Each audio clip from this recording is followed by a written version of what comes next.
बंगाल चुनाव में हर दिन नया एंगल सामने आ रहा है। पार्टियों का सियासी दंगल तो आप देख चुके हैं, लेकिन क्या आपने सियासी दलों के लिए क्लबों की फाइट देखी है? शायद नहीं।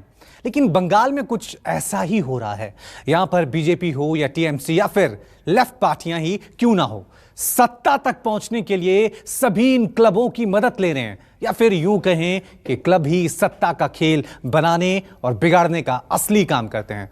आखिर क्लब कैसे करते हैं काम और क्या है इनका सियासी कनेक्शन? देखिए ग्राउंड रिपोर्ट। जय श्री राम, जय श्री राम।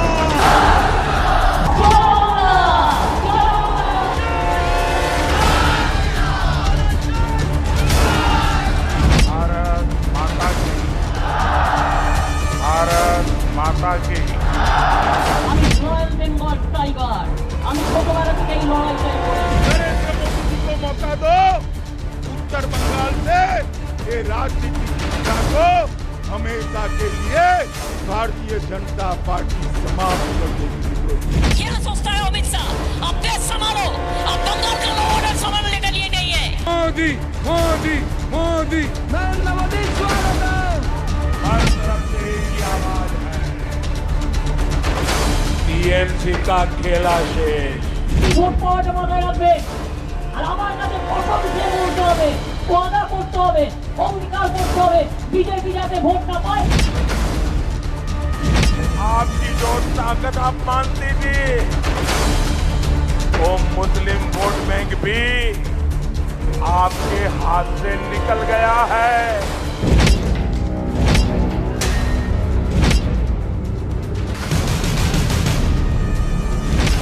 बिजली का तो हम लोग फर्स्ट क्लास है अभी तक फिलहाल। हाँ 2019 हम लोग 18 सीट से इधर से जीते हैं हम लोग। यहाँ पर जो क्लब अभी चलता है ना, पहले सिंडिकेट चलता था लेफ्ट फ्रंट का, अभी सिंडिकेट चलता है टीएमसी का क्लब के द्वारा। मुख्यमंत्री हैं, उनका जो किया हुआ काम है पश्चिम बंगाल के अंदर, सारे 100% पीपल के पास हम लोग जा सके। बंगाल की सियासत देश के बाकी राज्यों से एकदम अलग है। अगर इस राजनीति को ठीक से समझना है तो कोलकाता के गली मोहल्लों की चाय पान की दुकानें और क्लब में घूम कर देखिए। चाय की चुस्की से लेकर शाम को क्लबों में कैरम के खेल तक सियासी चर्चा होती रहती है। अलग अलग सियासी दल और उनकी चुनावी रणनीति पर चर्चा करता बंगाल का हर शख्स आपको किसी राजनीतिक विशेषज्ञ से कम नहीं दिखेगा। आपको जानकर हैरानी होगी, लेकिन ये सच है कि बंगाल में क्लब की राजनीति ही सत्ता का सबसे बड़ा जरिया साबित होती है। ये सामुदायिक क्लब हो सकते हैं, ये दुर्गा पूजा आयोजित करने वाले क्लब हो सकते हैं, या अघोषित तौर पर सियासी संरक्षण में चलने वाले क्लब हो सकते हैं। 34 साल वाम शासक सत्ता पे थी और क्लबों के द्वारा जनता के बीच जाया करती थी और जनता के सुख दुख से लेकर सारे जो समीकरण है क्लबों के द्वारा किया जाता था। और वहीं पे 10 साल के बाद जब टीएमसी आई है तो टीएमसी उसी पॉलिसी पर जनता के बीच जा रही है और क्लबों के द्वारा कैसे किस तरह से माँ माटी मानुस की सरकार जनता को अपने पक्ष में लाने के लिए लगातार मुख्यमंत्री ममता बनर्जी ने 10 साल कैसे काम किया है, उन कामों को लेकर एक क्लबों के माध्यम से जा रही है। वहीं दूसरी तरफ देखा जाए तो पश्चिम बंगाल में 2019 के बाद क्लबों का महत्व बढ़ा है और बीजेपी पार्टी भी पश्चिम बंगाल में अपने जनादेश को बढ़ाई है। तो जाहिर सी बात है बीजेपी पार्टी भी अब क्लबों और संगठनों के द्वारा जनता के बीच जा रही है। न्यूज 24 की टीम ने बंगाल के क्लब पॉलिटिक्स का सच जानने के लिए कोलकाता के कई क्लब का दौरा किया और क्लब पॉलिटिक्स को अच्छे से समझने की कोशिश की। देखिए यहाँ पे दिखाएंगे जिस तरह से क्लबों में जब लोग खाली रहते हैं तो कहीं ना कहीं यहाँ पे आते हैं और यहाँ पे कैरम बोर्ड है, यहाँ लोग अपने टाइम पास भी करते हैं और राजनीति की चर्चा भी होती है और प्लानिंग भी होता है कि कैसे हमें आगे रणनीति पे काम करना है, जनता के बीच में कैसे जाना है और किस किस चीज़ों के मुद्दों पे काम होती है। दादा क्या कहेंगे, जिस तरह से क्लब है जनता के बीच जाने का एक बहुत बड़ा माध्यम है, लोग यहाँ जुड़ते हैं, लोगों से बातें करते हैं और आगे की रणनीति भी तैयार होती है, कैसे जनता के बीच जाते हैं और क्या क्या संदेश देते हैं क्लब? साल भर सोशल काम करते हैं, जैसे blood donation camp, Durga Puja में गरीब आदमी को कपड़ा बांटना, अच्छा खाना उना बांटना। कोरोना का टाइम में हम लोग सोशल काम बहुत किया है, दवाई बांटना, काम मैंने खाना पीना सबको बांटा, ऐसा काम हम बहुत किया है। क्लब का बंगाल में देखते हैं एक बहुत बड़ा महत्व है। आप लोग भी खाली हैं, कहीं ना कहीं चर्चा हो रही है जनता के बीच में जाना, विधानसभा चुनाव है और दूसरी तरफ कोरोना जैसी महामारी बंगाल में चरम सीमा पे हो रही है, लोगों में एक दहशत है। कैसे जनता के बीच में जाते हैं और क्या क्या संदेश देते हैं? हम लोग देता है जो प्रिवेंटिव जो मेजर है, जो मास्क पहनना चाहिए, सैनिटाइजर साबुन से हाथ धोना चाहिए, जो प्रिवेंटिव मेजर है हाँ वो सब लेना चाहिए, ये तो संदेश दे ही रहा है हाँ। और जो जिसका जो प्रॉब्लम होता है अभी तो काम थोड़ा कम हो गया हाँ, सब कुछ फैमिली में काम चला गया, वो उस टाइम हम लोग सब जो एसेंशियल कमोडिटीज़ जो है वो लोग हम लोग सप्लाई करता था। बंगाल में चुनाव जीतना हो तो क्लब की मदद के बिना ये मुमकिन नहीं। किसी को सत्ता से हटाना हो तो भी क्लब की ही जरूरत पड़ती है। कानून व्यवस्था से लेकर सियासी रणनीति तक सब कुछ क्लब के हाथों में है। यानी बंगाल में सामुदायिक क्लब अघोषित तौर पर समानांतर सत्ता का नाम है।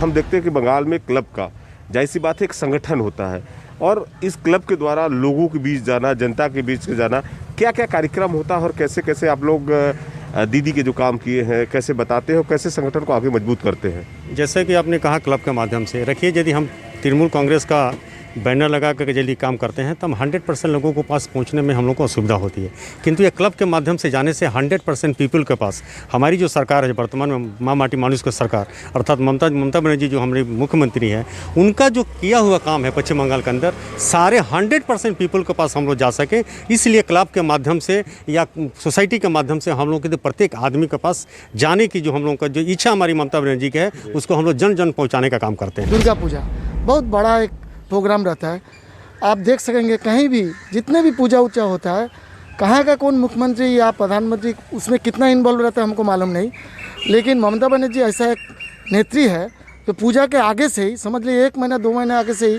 सारा कमेटी के साथ एक मीटिंग बैठा लेगा, सारा कमेटी का कोई हेल्प करेगा। क्लब से हम लोग का चलना मतलब ये है कि हम लोग सब तरह का काम क्लब से करते हैं। क्लब में जितना लड़का रहता है तो हम लोग लॉकडाउन में सबके घर घर जाके जो बुज़ुर्ग आदमी है उन लोग को खाना देना, कोई अगर सीढ़ी से नहीं उतर पा रहा है या किसी को ऑक्सीजन देना, किसी का कोई प्रॉब्लम हुआ तो रात को जाकर हम लोग मदद कर देना। बीजेपी तो इस एरिया में है ही नहीं, वो कहाँ से आएगा, वो कहाँ से क्लब का मदद करेगा? बीजेपी का तो हम लोग फर्स्ट क्लास है अभी तक फिलहाल हाँ। 2019 से हम लोग 18 सीट से 10 से जीते हैं हम लोग, तब से हम लोग का पहले तो हम लोग का साथ कोई रहता नहीं था। 2019 में जब हम लोग जीते उसके बाद से हम लोग का क्लब में बहुत आदमी हो गया। वो टाइम हम लोग 2 आदमी ये अंचल में खट रहे थे। हाँ सुनिए, 2 आदमी हम लोग खट रहे थे, बूथ में बैठने वाला आदमी कोई नहीं, अभी बहुत सारा बूथ में बैठने वाला हो गया, कैंप भी बन गया अभी हम लोग के। यहाँ पर जो क्लब अभी चलता है ना, पहले सिंडिकेट चलता था लेफ्ट फ्रंट का, अभी सिंडिकेट चलता है टीएमसी का क्लब के द्वारा। क्लब का कोई सोशल फंक्शन नील है, बिल्कुल कुछ नहीं है, बस पार्टी का फंडा उठाने के लिए धंधा है और कुछ नहीं है। दीदी तो हम लोग चेंज करेंगे ये क्लब कल्चर को, अगर हम लोग आएंगे तो चेंज करेंगे। कल क्लब को हम लोग बनाएंगे सामाजिक संरचना का, सामाजिक उसका अंश का, जो समाज का कल्याण के लिए कुछ काम करे, सामाजिक संस्था के रूप में उसको बनाएंगे। अगर हम लोग का पार्टी आता है तो क्लब का असली रूप में ले आएंगे। हम लोग चाह रहे हैं जनता को और अच्छा ही करे, क्योंकि हम मेरे मामा बनारस में रहते हैं, जब योगी जी बनारस इतना अच्छा उन्नति किए हैं तो हम चाहते हैं कि पश्चिम बंगाल भी ज़रूर अच्छा करेंगे। तो यही चाहते हैं कि हम लोग जनता के साथ रहेंगे। पहली बात तो हम लोग ममता दीदी के ज़माने में देख लिए कि वो लोग बोले नौकरी देंगे, नौकरी देंगे, नौकरी दे के बोल के नौकरी नहीं दिए वो लोग। तो मैं चाहती हूँ कि कुछ नया हो, नया आए, और मैं आशा करती हूँ कि बीजेपी मतलब मोदी जी से हम लोग को वो नौकरी बोलिए और जो भी सुविधा है वो सब मुझे मिले। সিন্ডিকেট চাই না, আমাদের একে অপরকে পাশে থাকতে চাই আর আমাদের খোঁজ খবর খুব নেয়। লকডাউনের মধ্যে আমাদের অনেক দেখেছে, তারপরে আমরা চাই না যে ঝুট ঝামেলা, মোদিকে চাই, শান্তি চাই, ছেলে মেয়ে যাতে বেঁচে থাকতে পারে ভালোভাবে। जैसी बात है 34 साल जो सीपीएम सत्ता में थी तो कहीं ना कहीं इन क्लबों के द्वारा लोगों के बीच जाती थी। सीपीएम ने जो कैडर बेस पे थे लगातार कार्यकर्ताओं को एकत्रित करते थे और आगे बढ़ते थे। दादा क्या कहेंगे, बंगाल में आप लोग सबसे बड़े सीनियर हैं और लगातार आप लोगों ने 34 साल की जो सत्ता थी कहीं ना कहीं देखा, क्लब का कितना बड़ा महत्व है बंगाल के यहाँ पे? सुनिए, क्लब के लिए आप जो बात करता है ना, एक्चुअली इसके लिए हम लोग का पहले क्लब का ऊपर हम लोग ज़्यादा ध्यान हम लोग नहीं दिया। किस लिए नहीं दिया, ये जो जितना एरिया है ना, और हर एक एरिया में एक एक संगठन होता है। जैसे हमारा इधर में एक नागरिक संगठन था, जो सही नागरिक संगठन का हम था सेक्रेटरी। ये पूरा इलाका का जितना भी जो भी प्रॉब्लम होता है ना, वो प्रॉब्लम सब हम लोग का पास आता था, वो प्रॉब्लम हम लोग सॉल्व करता था। पार्टी का निर्देश हम लोग रोटी रोजी के लिए नज़र दिया है। अभी देखिए क्लब है, पैसा दे रहा है, लेकिन नौकरी नहीं है। काम कहाँ, काम कुछ है, कुछ काम नहीं है, बेकार है। लेकिन क्लब में एक सरकार पैसा दे रहा है, वहाँ पर एंटी सोशल तैयारी होता है।